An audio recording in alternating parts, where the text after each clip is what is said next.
অবশ্যই আপনাকে অরিজিনাল মিশরি ফার্ম মুরগির বাচ্চা নিতে হবে। আর যদি আপনি উল্টাপাল্টা কোনো খাবার ব্যবহার করেন, না জেনে কোনো খাবার ব্যবহার করেন, তাহলে কিন্তু আপনি সেখান থেকে আর ডিম পাবেন না। তখন আপনি কিন্তু কম ডিম পাবেন। এটি হলো আমাদের খাবার। তো এই খাবারে আপনি যদি এই তুষের বিকল্প অন্য কোনো কিছু ব্যবহার করেন, নোংরা জায়গায় থাকে, ভিজে জায়গায় থাকে, বালুর উপরে রাখেন, ঠান্ডা জায়গায় থাকে এবং কাঠের গুঁড়ার উপরে রাখেন বা অন্য যত পদ্ধতি আছে, অন্য যে কোনো পদ্ধতি যদি আপনি ব্যবহার করেন না কেন, সেখান থেকে কিন্তু মুরগিগুলো একটু অশান্তিতে থাকবে এবং অযত্নে থাকবে। তো তখন কিন্তু আহামরি তেমন ভ্যাকসিন লাগে না, তবে যা লাগে সেটা আপনাকে দিতে হবে এবং সময় মতন নিয়ম অনুযায়ী বুঝে শুনে দিতে হবে। দিলে কিন্তু আপনারা মুরগিগুলো সুস্থ থাকবে আর এইভাবে কিন্তু ডিমগুলো দিবে। অধিকাংশ খামারে কিন্তু ভুলের মধ্যে আছে এবং তারা ভুল তথ্য দেয় এবং তারা ভুল নিয়মে পরিচালনা করে। তারা কিভাবে কি করে এটা দেখলে আসলে নিজেদেরই মাথায় কাজ করে। যাদের বাচ্চার মধ্যে, যাদের ডিম পাড়া মুরগির মধ্যে অন্য যে কোনো জাতের কোনো বাচ্চা যদি মিক্স করা থাকে, আপনারা অবশ্যই তার থেকে বাচ্চাটা নেবেন না, কারণ মিক্স করা বাচ্চায় কখনো প্রোডাকশন বেশি আসে না। আসসালামু আলাইকুম দর্শক, কেমন আছেন সবাই? আপনাদের যেনাদের ঘরে ডিম পাড়া মুরগি আছে আর যেনারা ডিম পাড়া মুরগি খামার করতে চান, সব থেকে যে গুরুত্বপূর্ণ আমি এরকম 4টি বিষয় নিয়ে ইনশাআল্লাহ আজকে আপনাদের সঙ্গে আমি আলোচনা করব। তো 1 নম্বর যে বিষয়টি সেটি হলো ডিম পাড়া মুরগি ডিম কম দেওয়ার প্রধান যে কারণটি হয় সেটি হলো ডিম পাড়া মুরগিকে যদি অযত্নে রাখা হয় তাহলে কিন্তু ডিম পাড়া মুরগি এটি কিন্তু ডিম কম দিয়ে থাকবে। অযত্নের মধ্যে পুরো ম্যানেজমেন্টের বিষয়টাই কিন্তু আসলে উল্লেখ করা আছে। তো যার কারণে অবশ্যই সঠিক নিয়মে আপনাকে করতে হবে। কিভাবে করতে হবে আপনাদেরকে আমি আমার যে ডিম পাড়া মুরগির ঘর আছে আপনাদেরকে ইনশাআল্লাহ দেখাবো। দ্বিতীয় নাম্বার যে কারণটি, অবশ্যই ডিম পাড়া মুরগির একটা সঠিক খাবারের পরিমাণ আছে এবং কি খাবার দিতে হবে সেটাও কিন্তু নির্ভর করে সঠিকভাবে ডিম পাড়ানোর জন্য। আপনি যদি খাবারের ম্যানেজমেন্টটা সঠিকভাবে না করতে পারেন তাহলে কিন্তু আপনার মুরগিতে ডিম কম দিতে পারেন। 3 নম্বর যে বিষয়টি, ভ্যাকসিন যদি আপনি কম করে থাকেন বা ভ্যাকসিন যদি না দিয়ে থাকেন বা ভ্যাকসিনের শিডিউল অনুযায়ী যদি আপনি কমপ্লিট না করে থাকেন, সেক্ষেত্রে কিন্তু ডিমের পার্সেন্টটা অনেক কম আসতে পারে। তো সেই বিষয়গুলো ইনশাআল্লাহ আপনাদেরকে আমি দেখাবো। 4 নম্বর যে বিষয়টি, অবশ্যই আপনাকে অরিজিনাল মিশরি ফার্ম মুরগির বাচ্চা নিয়ে খামার শুরু করতে হবে। কোনো ক্রস এবং কোনো মিক্স বাচ্চা নিয়ে যদি আপনি খামার শুরু করেন, সেই মুরগিটাতে যদি আপনি ডিম পাড়া মুরগি তৈরি করেন, তাহলে তার থেকে আপনি কখনোই ভালো ফলাফল পাবেন না। তো এই 4টি বিষয় আপনাদের সঙ্গে আমি শেয়ার করব। প্রথমেই দেখাবো আমাদের যে নিজস্ব ঘর আছে, ডিম পাড়া মুরগি ঘর। তো আমাদের এই ডিম পাড়া মুরগি ঘরে আমরা কীভাবে মুরগিকে যত্নে রাখি, এই বিষয়টি আজকে আপনাদের দেখাবো। পরবর্তীতে আবার 3টা স্টেপ আপনাদেরকে সংক্ষিপ্তভাবে প্রত্যেকটা বিষয় আলাদা আলাদা করে একটু ভেঙে বলার চেষ্টা করব, যাতে করে আপনারা সহজে বুঝতে পারেন। দর্শক, আমাদের যে ডিম পাড়া মুরগির ঘর আছে, এই ঘরে এখন আপনাদেরকে আমি একটু দেখাবো। তো যদিও এই ঘরে আমরা সবসময় আসলে প্রবেশ করি না, এটা খুবই ঝুঁকিপূর্ণ হয়, কারণ এরা যদি অনেক দৌড়দৌড়ি করতে থাকে তো তখন কিন্তু এরা ডিম আর ভালো একটা দিতে চায় না। তো যার কারণে ডিম পাড়া মুরগি ঘরকে অনেক নিরাপদে রাখতে হয় সবসময়। যেনাদের ডিম পাড়া মুরগি ঘর আপনারা তৈরি করবেন, ঠিক এই পদ্ধতিতে কিন্তু আপনাদের তৈরি করতে হবে। আপনারা কিন্তু মাথায় রাখবেন এটা। আসলে বর্তমান যারা বাচ্চা বিক্রি করে বা বাচ্চার ভিডিও অন্যান্য খামারেতে আপনারা যেসব দেখে থাকেন, এগুলোর সাথে আসলে বাণিজ্যিক কোনো মিল কিন্তু আমি পাই না। যেমন অনেকেই দেখায় বালুতে পালন করে, অনেকেই দেখায় কাঠের গুঁড়া দিয়ে পালন করে, অনেকেই দেখায় মাচার উপরে পালন করে। যদিও আমি প্রত্যেকটা বিষয় নিয়ে আলাদা আলাদাভাবে আপনাদেরকে আমি বুঝাবো, কিন্তু আজকে সব বিষয় নিয়ে আমি সংক্ষিপ্তভাবে আপনাদেরকে ধারণা দেবো। তো দর্শক, 4 নম্বরের প্রথম যে একটি বিষয়, প্রথম 1 নম্বর যে বিষয়টি বলছিলাম সেটি হলো মুরগিকে ম্যানেজমেন্টের মাধ্যমে মুরগিকে কিন্তু আপনি ডিম বাড়াইতে পারেন এবং ডিম ফুল প্রোডাকশনে রাখতে পারেন। মুরগির পরিচালনার ক্ষেত্রে, ম্যানেজমেন্টের ক্ষেত্রে যদি আপনার কোনো গাফিলতি থাকে, সেখানে কিন্তু আপনি ডিম পাবেন না, ডিম কম পাবেন। তো ম্যানেজমেন্টের বিষয়ে, তো ম্যানেজমেন্টের মধ্যে কয়েকটি বিষয় থাকে। তো তার মধ্যে সর্বপ্রথম যেটা, সেটা হলো মুরগিকে আপনারা কীভাবে যত্ন নিচ্ছেন সেটাই কিন্তু মূল বিষয়। তো দর্শক, আপনাদেরকে 4 নম্বরে যে প্রথম যে বিষয়টি বলছিলাম, মুরগিকে ম্যানেজমেন্টের মাধ্যমে মুরগির ডিম ফুল প্রোডাকশনে রাখা সম্ভব। তো ম্যানেজমেন্টের মধ্যে কী কী বিষয় থাকে, মুরগিকে যত্ন নেওয়ার একটি প্রথম বিষয় থাকে। তো আপনারা সবসময় খেয়াল রাখবেন, মুরগিকে যদি আপনি সঠিকভাবে যত্ন নিতে পারেন, মুরগিকে যদি সঠিকভাবে রাখতে পারেন, তো এদেরকে যদি আপনি আরামদায়ক অবস্থায় রাখতে পারেন, তাহলে কিন্তু আপনি অবশ্যই এখান থেকে 80% কিন্তু আপনি সর্বোচ্চ উন্নতির দিকে চলে গেলেন। তো মুরগির সকল বিষয়গুলো মিলায়া যদি 100% হয়, তো শুধু মুরগির ম্যানেজমেন্ট বা মুরগি যেখানে থাকবে এদের এই ঘরের ব্যবস্থাপনার মাধ্যমে কিন্তু আপনি 80 ভাগ আপনাকে কিন্তু নিয়ন্ত্রণে নিতে হবে। তাহলে কিন্তু আপনি অবশ্যই এখান থেকে ফুল প্রোডাকশনে ডিম পাবেন। তো আমার এখানে আমি আপনাদেরকে সবসময় বলি, এবং আমার এখানে দেখতেছেন যে এখানে কিন্তু তুষ ব্যবহার করা। তো এটার বিকল্প কিন্তু অন্য কোনো কিছু নাই। আমাদের যে পুরো মুরগিগুলো আছে, এই মুরগিগুলো দেখেন আল্লাহর রহমতে কতটা ভালো অবস্থাতে আছে। আমাদের এখানে তুষটাও আপনাদেরকে আমি দেখাচ্ছি। তুষটা আসলে যে পরিমাণ দেওয়া, তুষটা কিন্তু একেবারে ঝরঝরে অবস্থায়। এটা আপনি এইভাবে যদি মুরগিকে তুষের উপরে শুকনা তুষের উপরে ঝরঝরে তুষের উপরে রাখেন ৩ থেকে ৪ ইঞ্চি দিয়ে যদি আপনি মুরগিগুলোকে রাখেন, তাহলে আসলে মুরগিগুলো তো অসুস্থ হওয়ার কোনো কারণ নেই। তাহলে কিন্তু অবশ্যই মুরগিগুলো যখন সুস্থ থাকবে, মুরগিকে যখন আপনারা ভালো একটা বিছানা দিতে পারবেন, তখন কিন্তু মুরগিগুলো সুস্থ থাকবে। আর সুস্থ যখন থাকবে, মুরগিতে ফুল প্রোডাকশনে ডিম দেবে, এটা কিন্তু স্বাভাবিক অবস্থায় বোঝা যায়। আমি যেটা করি এটি হলো সরকারি এবং বাণিজ্যিক একটা নিয়ম। তো দর্শক, আপনারা আশা করি বুঝতে পারছেন অনেকগুলো ম্যানেজমেন্টের মধ্যে অনেকগুলো বিষয় থাকে, তার মধ্যে শুধুমাত্র একটি বিষয় হলো তুষ। তো সব মিলায়ে আপনি যদি তুষটাকে শুধু ভালোভাবে রাখতে পারেন, শুকনা তুষের উপরে রাখতে পারেন, তুষের পরিমাণ অনুযায়ী যদি আপনারা মুরগিকে রাখতে পারেন, তাহলে কিন্তু মুরগি সুস্থ থাকবে। এখান থেকে কিন্তু আপনি ভালো প্রোডাকশনের ডিম পেতে পারেন। তো তদরূপ আপনি যদি এই তুষের বিকল্প অন্য কোনো কিছু ব্যবহার করেন, নোংরা জায়গায় থাকে, ভিজে জায়গায় থাকে, বালুর উপরে রাখেন, ঠান্ডা জায়গায় থাকে এবং কাঠের গুঁড়ার উপরে রাখেন বা অন্য যত পদ্ধতি আছে, অন্য যে কোনো পদ্ধতি যদি আপনি ব্যবহার করেন না কেন, সেখান থেকে কিন্তু মুরগিগুলো একটু অশান্তিতে থাকবে এবং অযত্নে থাকবে। তো তখন কিন্তু আর মুরগিতে ভালো প্রোডাকশন আপনাকে দিবে না। তখনই কিন্তু আসলে ডিমটা কম আসে এবং যেটা আপনারা ধরে রাখেন যে ডিম কেন কম পারতেছে। তো যাই হোক, আপনারা আশা করি বুঝতে পারছেন অন্য কোনো পথ মত অন্য কোনো সিস্টেম নাই। ফার্মি মুরগি পালনের ক্ষেত্রে অবশ্যই আপনাকে এইভাবে বাণিজ্যিক পদ্ধতিতে তুষের উপরে রাখতে হবে।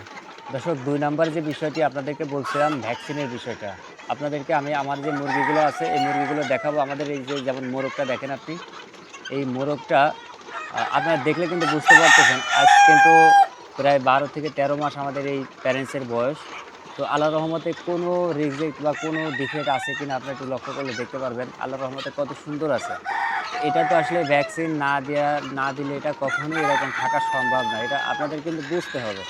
তো যার কারণে ভ্যাকসিনের কোনো বিকল্প নেই। ভ্যাকসিনটা আপনাদেরকে কমপ্লিট করতে হবে। যেহেতু আমি আপনাদেরকে একটা চার্ট দিয়ে দিই, সেখানে ভ্যাকসিনটা বলা আছে। আহামরি তেমন ভ্যাকসিন লাগে না, তবে যা লাগে সেটা আপনাকে দিতে হবে এবং সময় মতন নিয়ম অনুযায়ী বুঝে শুনে দিতে হবে। দিলে কিন্তু আপনারা মুরগিগুলো সুস্থ থাকবে আর এইভাবে কিন্তু ডিমগুলো দিবে।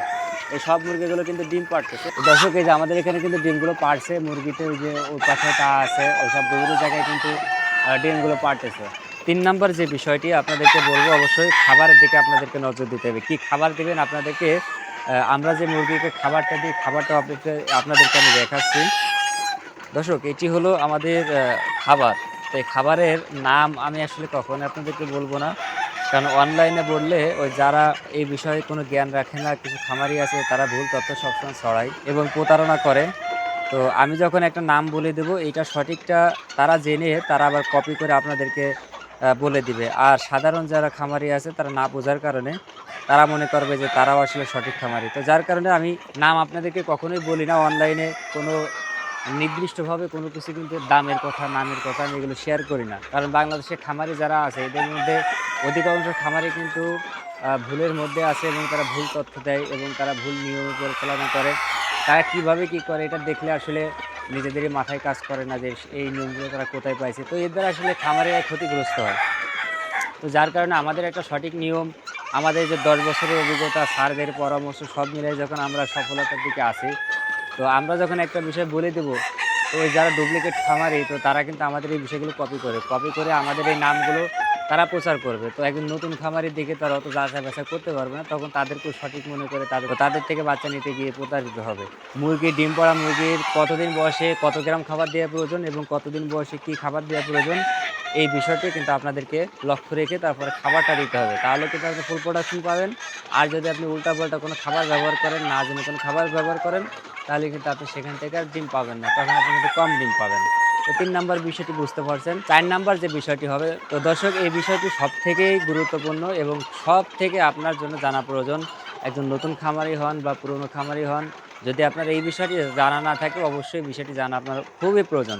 ৪ নাম্বার যে বিষয়টি সেটি হলো অবশ্যই আপনাকে অরিজিনাল মিশরি ফার্মি মুরগির বাচ্চা নিতে হবে। এই বিষয়টি আমি একটু ভেঙে বলবো আপনাদেরকে। যেমন ধরেন, ফার্মি মুরগি প্রতি মাসে যদি ২৫ পিস করে ডিম দিয়ে থাকে, আর সোনালী মুরগি আপনারা দেখবেন যে বর্তমান যারা বাংলাদেশে বাচ্চা উৎপাদন করে বা বাচ্চা বিক্রি করে, এই উৎপাদন করার সংখ্যা কিন্তু খুবই কম আর বাচ্চা বিক্রি করে অনেক মানুষ। তো তারা তো যারা বাচ্চা উৎপাদন করে না, যাদের ডিম পাড়া মুরগি নাই, যাদের মেশিন নাই, তারা তো ডুপ্লিকেট মানুষ, এটা আপনারা বুঝতেই পারছেন। তো যাদের ডিম পাড়া মুরগি নাই তো তারা তো আসলে নিজেরা উৎপাদন করার ডিম পাড়া মুরগিকে তৈরি করার নিজেরাই ক্ষমতা রাখে না। এখন তার থেকে বাচ্চা নিয়ে আপনি কি পরামর্শ পাবেন সেটা আপনারা বিবেচনা করে দেখবেন। তো আমি পরামর্শ দেবো যাদের ডিম পাড়া মুরগি নাই, যাদের মেশিন নাই, আপনারা তাদের থেকে বাচ্চাটা নেবেন না।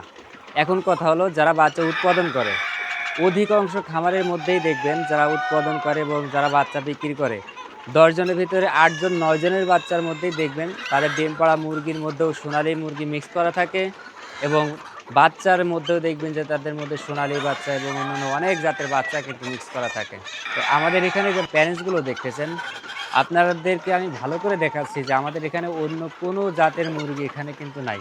একবারেই বোঝা যায় যে এদের থেকে যে বাচ্চাগুলো হবে সেগুলোও কিন্তু অরিজিনাল হবে। যদি আমার প্যারেন্টসের মধ্যে যদি আমার সোনালী বা অন্য কোনো জাতের মুরগি মিক্স থাকে, তো তারা প্রতিদিন যে ডিমগুলো পাড়বে, তো সেই ডিমগুলোর থেকে যে বাচ্চাগুলো হবে সেগুলোর মধ্যে কিন্তু ক্রস বাচ্চা ঢুকতে যাবে। এখন দর্শক যে বিষয়টি আপনাদেরকে আমি বলার জন্য এতগুলো কথা বললাম, তো সেই বিষয়টি হলো যখন ফার্মি মুরগিতে প্রতি মাসে একটা মুরগিতে 25 পিস করে ডিম দেবে, আর সোনালী মুরগিতে যদি ক্রস করা থাকে তাহলে সোনালী মুরগিতে প্রতি মাসে 15 পিসের উপরে ডিম দিয়ে থাকে না। তো যখন ফার্মি মুরগি 25টা এবং সোনালী মুরগি 15টা, তো এভারেজ যদি ক্রস করা হয় তো সেই ক্ষেত্রে কিন্তু আপনার ক্রস করলে তো 25টার উপরে তো 30টা হবে না, বরং 15টা পিস থেকে 20 পিসে আপডেট হবে এবং 20 পিস থেকে কেটে 25 পিস থেকে কেটে 20 পিসে আসবে। তাহলে অ্যাভারেজ হিসাবে কিন্তু আপনার ফার্মি মুরগি যে 25টা ডিম দিত সেখান থেকে কিন্তু সোনালির সঙ্গে ক্রস করার কারণে ডিমটা কিন্তু 20% এসে দাঁড়াবে।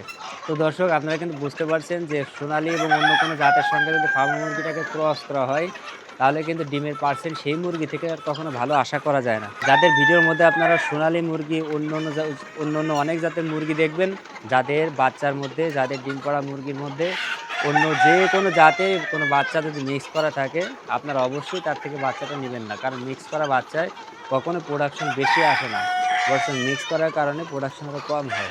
তো যার ধরুন আপনারা যদি যেসব খামারের বাচ্চার মধ্যে সোনালী বা অন্য জাতের মুরগি দেখবেন তার থেকে যদি আপনি বাচ্চাটা নেন তাহলে কিন্তু আপনি নিশ্চিন্তায় এখান থেকে কিন্তু আপনি কম প্রোডাকশন পাবেন। তো সেই ক্ষেত্রে কিন্তু আপনি লস হবে এবং মুরগিতে কিন্তু ডিম কম পড়বে। আপনারা তো নতুন অবস্থায় যখন বাচ্চা নেন এক জায়গাতে হুট করে নেওয়ার পরে বললেন যে ভাই আমার মুরগি তো আসলে ডিম তো পারতেছে না।